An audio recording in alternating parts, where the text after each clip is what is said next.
Hello दोस्तों, एक बार फिर से आप सभी का स्वागत है आपके अपने यूट्यूब चैनल सिकंदर क्लासेस पर।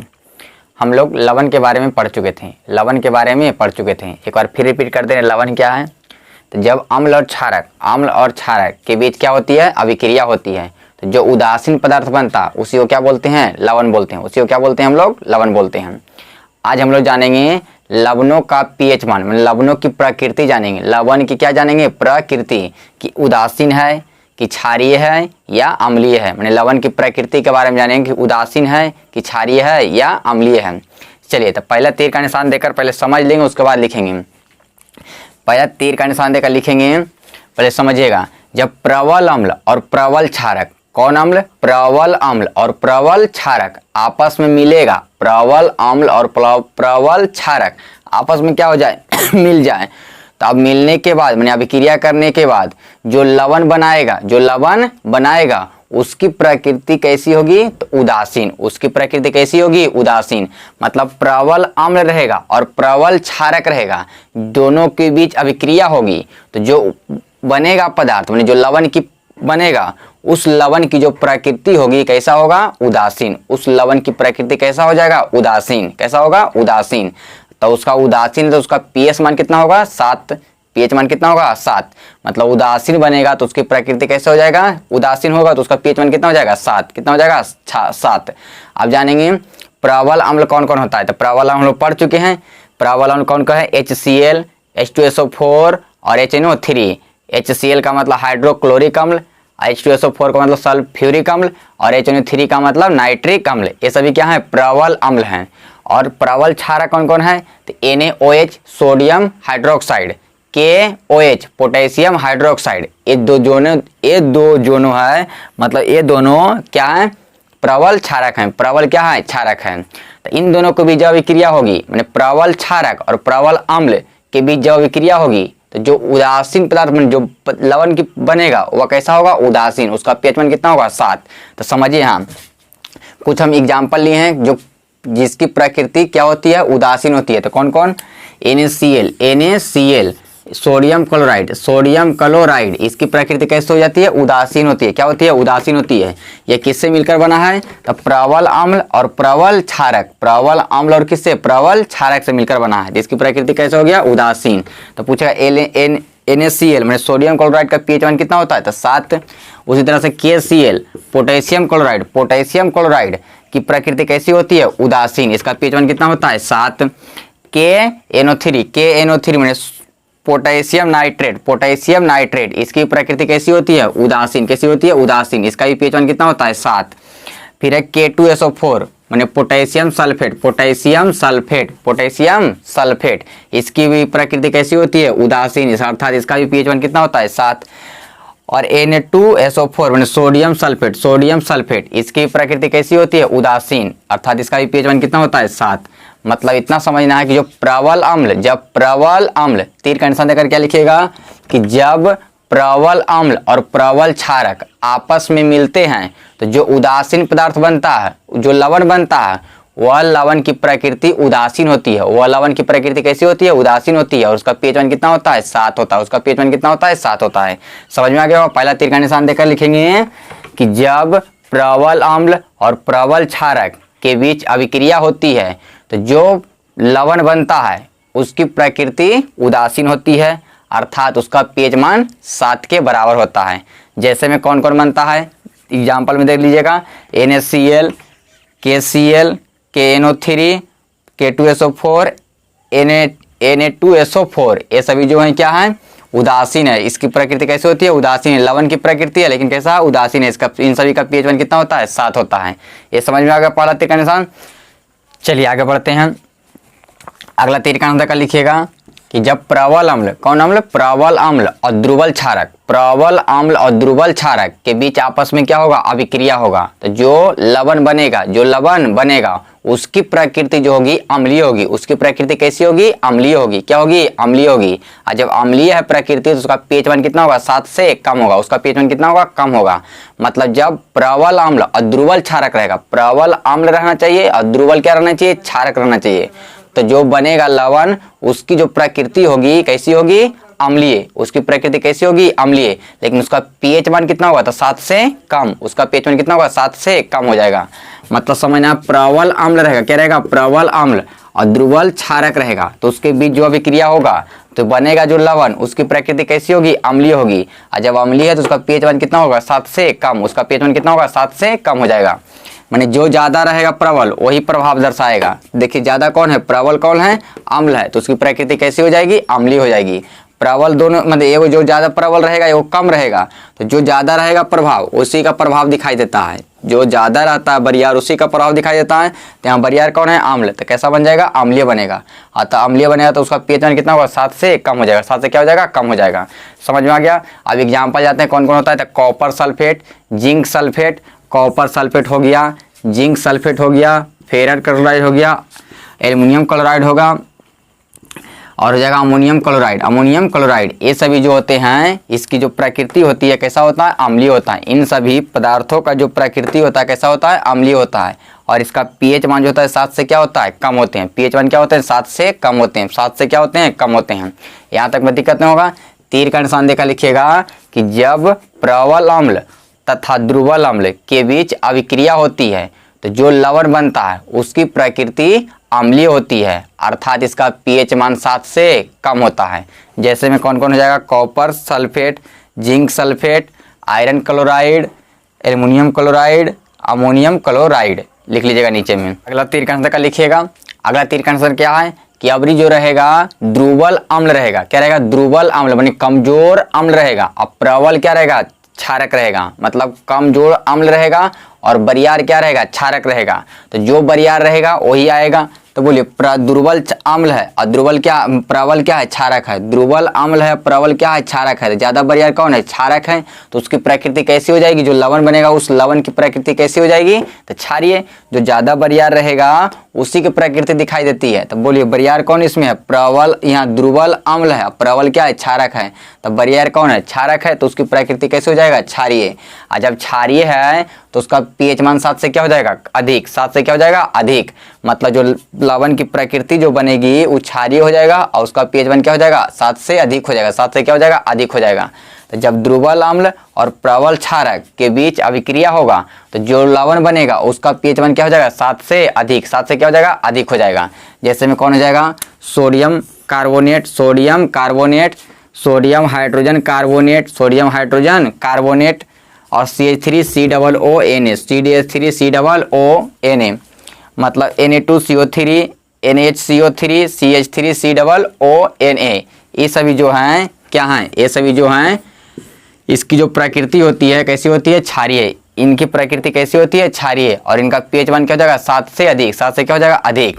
तीर का निशान देकर लिखिएगा कि जब दुर्बल अम्ल तथा प्रबल क्षारक के बीच अभिक्रिया होती है तो जो लवण बनता है उसकी प्रकृति क्षारीय होती है और उसका पीएच मान 7 से अधिक होता है। 7 से क्या होता है, अधिक होता है।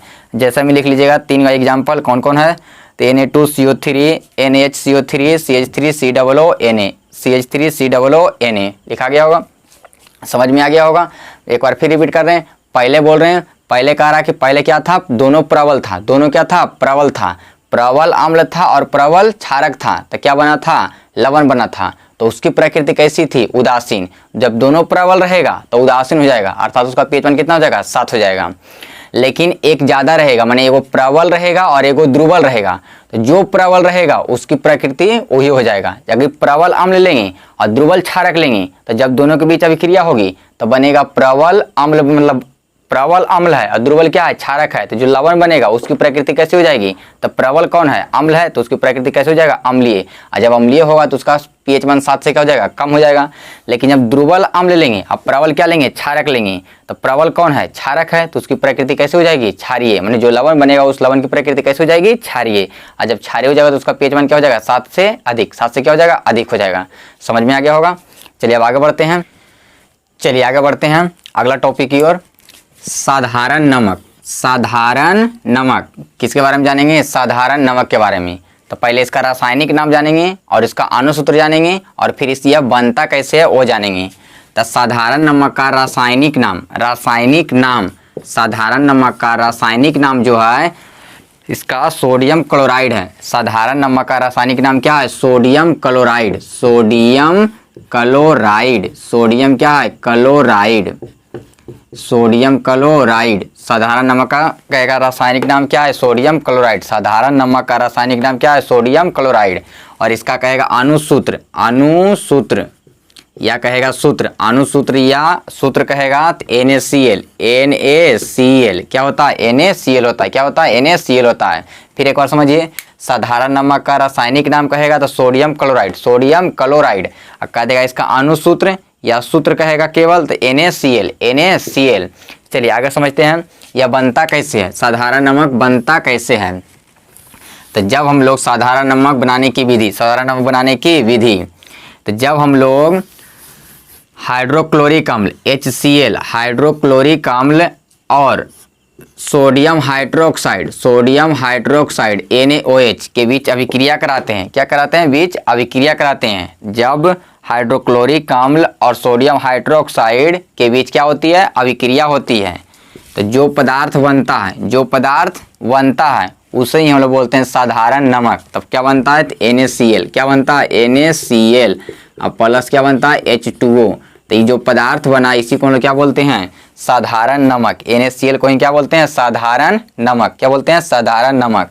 को पूछेगा साधारण नमक कैसे बनता है, तो जब हाइड्रोक्लोरिक अम्ल सोडियम हाइड्रोक्साइड के बीच क्या करती है? अभिक्रिया करती है। दोनों आपस में क्या करते हैं? अभिक्रिया करते हैं। तो क्या बनता है? साधारण नमक, अर्थात NaCl। NaCl साधारण नमक बनता है। क्या बनता है? साधारण नमक बनता है। चलिए आगे समझते हैं। साधारण नमक जो है मुख्य रूप से समुद्री जल में पाया जाता है। साधारण नमक जो है मुख्य रूप से किससे प्राप्त किया जाता है? समुद्री जल से। किससे? समुद्री जल से। साधारण नमक मुख्य रूप से किससे प्राप्त किया जाता है? समुद्री जल से प्राप्त किया जाता है। और साधारण नमक में अशुद्धि के रूप में मैग्नीशियम क्लोराइड रहता है। साधारण नमक में अशुद्धि के रूप में क्या रहता है? Magnesium chloride. मैग्नीशियम क्या रहता है? क्लोराइड। कहेगा साधारण नमक में अशुद्धि के रूप में क्या उपस्थित रहता है? Magnesium chloride. क्या रहता है? Magnesium chloride. और जो ये मैग्नीशियम क्लोराइड है एक प्रस्वेदी पदार्थ है। क्या है? प्रस्वेदी पदार्थ। कौन पदार्थ है? प्रस्वेदी पदार्थ। कौन पदार्थ? प्रस्वेदी पदार्थ। पूछ देगा सोडियम क्लोराइड में अर्थात साधारण नमक में अशुद्धि के रूप में क्या पाया जाता है? Magnesium chloride. Magnesium chloride. कहेगा मैग्नीशियम क्लोराइड जो है कैसा पदार्थ है? तो प्रस्वेदी पदार्थ। कैसा पदार्थ है? प्रस्वेदी पदार्थ। कैसा पदार्थ है? प्रस्वेदी पदार्थ। कह देगा साधारण नमक में कौन सा प्रस्वेदी पदार्थ पाया जाता है? तो कौन सा पाया जाता है? तो मैग्नीशियम क्लोराइड। Magnesium chloride.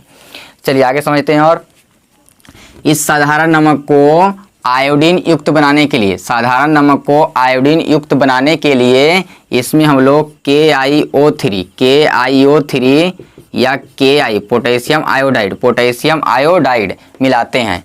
साधारण नमक को आयोडीन युक्त बनाने के लिए, आयोडीन युक्त बनाने के लिए क्या मिलाते हैं? पोटेशियम आयोडाइड, पोटेशियम आयोडाइड या KiO3, पोटेशियम आयोडाइड या KiO3। पूछ देगा एग्जाम में कि साधारण नमक को आयोडीन युक्त बनाने के लिए क्या मिलाते हैं उसमें? तो पोटेशियम आयोडाइड यानी Ki या KiO3 मिलाते हैं। क्या मिलाते हैं? KiO3 मिलाते हैं। चलिए और समझते हैं इसमें। ये जो नमक का था, महात्मा गांधी का जो दांडी यात्रा था, महात्मा गांधी का जो दांडी यात्रा था वह किसके लिए था? तो नमक के लिए था। पूछ देगा कि महात्मा गांधी का दांडी यात्रा जो था किसके लिए था? नमक के लिए था। किसके लिए था? नमक के लिए था। महात्मा गांधी स्वतंत्रता संग्राम के समय जो महात्मा गांधी दांडी यात्रा चलाए थे वह किसके लिए था? नमक के लिए था। किसके लिए था? नमक के लिए था। चलिए अब लिखेंगे कैसे, ध्यान से समझिए कैसे लिखेंगे। साधारण नमक लिख कर रख देंगे और उसके बाद यहाँ से लिखना शुरू करेंगे। लिखेंगे साधारण नमक का रासायनिक नाम सोडियम क्लोराइड होता है तथा इसका अणुसूत्र NaCl होता है। यहाँ तक लिख लेंगे। उसके बाद पैराग्राफ चेंज करके लिखेंगे कि साधारण नमक बनाने की विधि, साधारण नमक बनाने की विधि लिखेंगे। जब हाइड्रोक्लोरिक अम्ल तथा सोडियम हाइड्रोक्साइड के बीच अभिक्रिया होती है तो साधारण नमक का निर्माण होता है, अर्थात सोडियम क्लोराइड का निर्माण होता है। उसके बाद नीचे ये समीकरण दे देंगे। क्या करेंगे? ये समीकरण दे देंगे। नीचे क्या करेंगे? समीकरण दे देंगे। उसके बाद तीर का निशान देकर लिखेगा। तीर का निशान देकर लिखेंगे कि साधारण नमक में अर्थात सोडियम क्लोराइड में अशुद्धि के रूप में MgCl2 मैग्नीशियम क्लोराइड उपस्थित रहता है, जो एक प्रस्वेदी पदार्थ है, जो एक क्या है, प्रस्वेदी पदार्थ है। यहाँ तक में दिक्कत हुआ, आगे बढ़ते हैं। फिर तीर का निशान देकर लिखिएगा, अगला तीर का निशान देकर कि साधारण नमक को आयोडीन युक्त बनाने के लिए, आयोडीन युक्त बनाने के लिए KiO3 या Ki मिलाते हैं। क्या करते हैं, मिलाते हैं, क्या करते हैं, उसमें मिलाते हैं। फिर एक चीज़ और छूट गया, आयोडीन युक्त जो नमक होता है वो हमें, आयोडीन युक्त जो नमक होता है वो घेंघा रोग, गलकंड रोग या ग्वाइटर, उसी को बोलते हैं घेंघा रोग, गलकंड या ग्वाइटर से क्या करता है, बचाता है। आयोडीन युक्त नमक जो होता है वो कौन रोग से बचाता है, घेंघा रोग से, या उसे बोलते हैं गलकंड या ग्वाइटर, गलकंड या ग्वाइटर। तो पूछ देगा गलकंड या ग्वाइटर या घेंघा रोग से कौन बचाता है, तो आयोडीन युक्त नमक, आयोडीन युक्त नमक, आयोडीन युक्त नमक कौन बनाता है, आयोडीन युक्त नमक। चलिए यहाँ तक मैं समझ में आ गया होगा। फिर अगला तीर का निशान देकर क्या लिखेगा कि महात्मा गांधी का जो दांडी यात्रा था वह किसके लिए था, नमक के लिए। महात्मा गांधी का जो दांडी यात्रा था किसके लिए था, नमक के लिए। फिर आगे समझिएगा एक चीज़ और इसमें,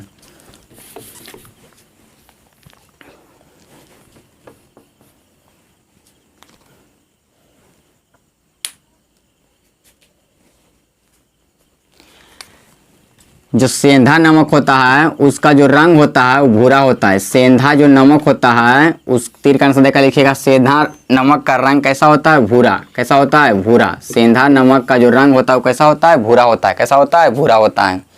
चलिए यहाँ तक में दिक्कत नहीं होगा, बढ़िया से अच्छे से समझ में आ गया होगा, अच्छे से लिख लीजिएगा।